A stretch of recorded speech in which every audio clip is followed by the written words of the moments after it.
Hey guys, Chef here, and welcome to the second episode of the Pull List. Today, I'm bringing you 4 brand new reviews of issues that were released this week. I also will be giving you a list of things you should also have picked up this week. And finally, to finish this video off, I'll be doing a list of 4 trades that were released this week that I think you guys should also pick up or read or something. So, without further ado, let's get this ball rolling. Reviews. Alright guys, now, my first review of the week is Larfleeze #1. Well, look who finally got his own title. It's none other than the greedy little bastard himself, Larfleeze.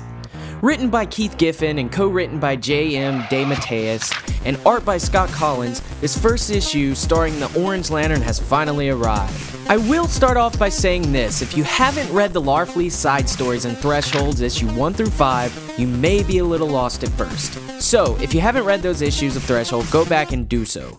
Now, in this first issue, Larfleeze is basically retelling his quote-unquote backstory to his little green butler Stargrave while they are about to be destroyed by the Creation Point, the cosmic nexus where matter becomes energy and vice versa. While telling the story, Stargrave continuously interrupts him with his sarcastic remarks and reminders that, hey, we're about to die. All in all, this issue was a really fun ride. The sarcastic exchanges between Stargrave and Larfleeze were hilarious.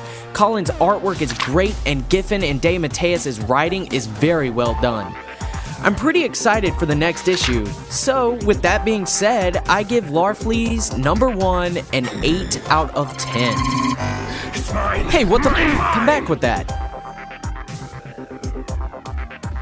The second book I reviewed this week is another brand new series, except this time it's from Image.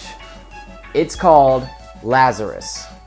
The first issue of the new highly anticipated Image series, Lazarus, written by Greg Rucka and Michael Lark, has begun.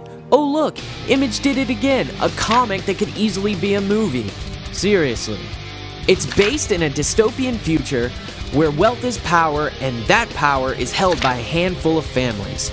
Here, you either provide services for the family or you are waste. In each family, there is one super soldier called a Lazarus. In the family Carlisle, its Lazarus is named Forever, whom this story follows. Whoa, whoa, whoa, whoa, whoa, whoa, whoa. Flip back. Flip back. Is that Michonne? That's gotta be Michonne.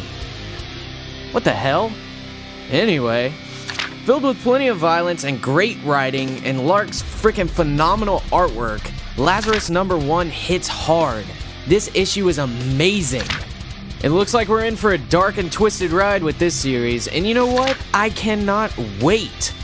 I give Lazarus #1 a 9 out of 10.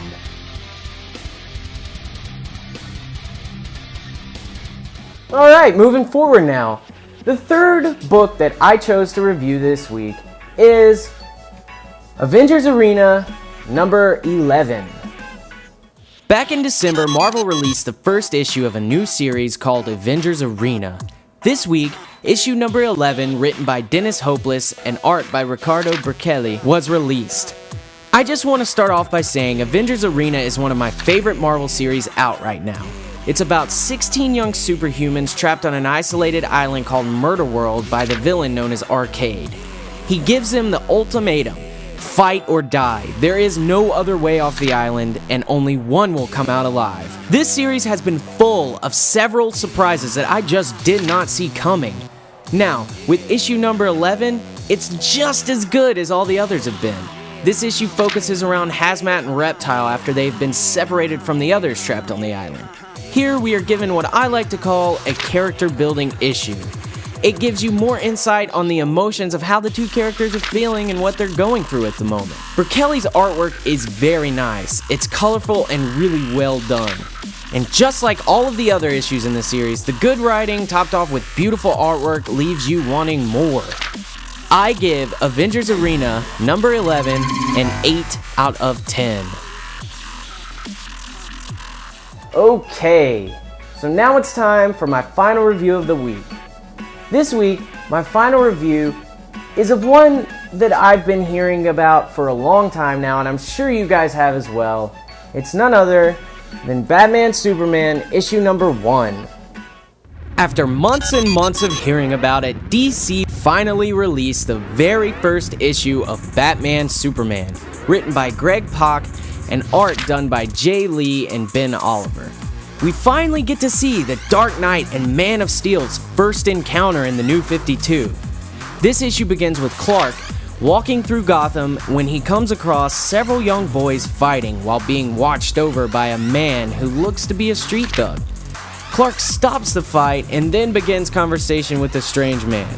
It turns out that the strange man is none other than billionaire Bruce Wayne himself. What the hell are you doing, dude? That's freaking weird. Clark then asks Bruce if he would like to speak about Wayne Enterprises employees that have recently been murdered in Metropolis. Anyway, Bruce says no, of course, and walks off. Later, the two come across each other once again, but this time in full uniform, as Batman is trying to stop Catwoman from harming a man and his daughter. This issue ends up being very, very strange and very, very mysterious. And I loved it. Pak's writing is very nice and pretty fucking badass. Another great thing about this issue is the artwork. Between Lee and Oliver, the artwork is dark and strange, which fits perfectly with the writing. I have a good feeling about this series, and I think it's gonna be really badass. I give Batman Superman number 1 a 9 out of 10, and it is the command issue of the week. Oh my god, seriously? Somebody stop that little and get the reward back. It's not his.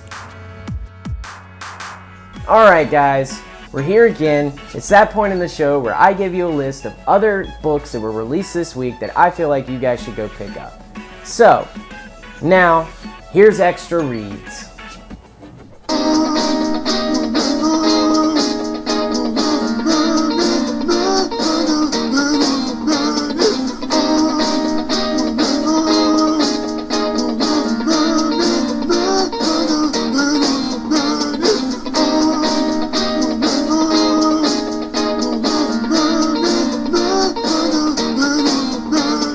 And now, it's time to get traded.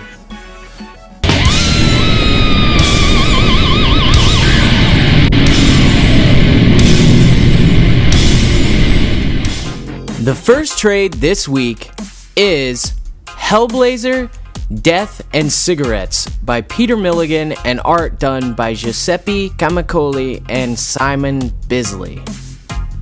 Trade number 2 this week is Red Hood and the Outlaws Volume 2 Starfire by Scott Lobdell and Kenneth Rookefort.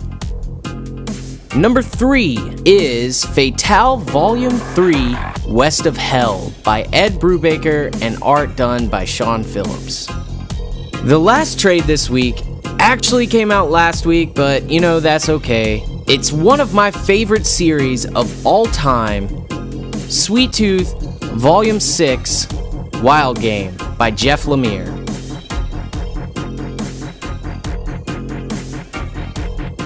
And that about wraps it up for episode number 2 of the pull list. Thank you guys for sticking around and listening to me talk. Hopefully you enjoyed yourself. And tune in next time for episode number 3. You guys have a good one. Take it easy. Stay super if you want a comic pun. Have a good day. Do whatever. Take it easy, you guys.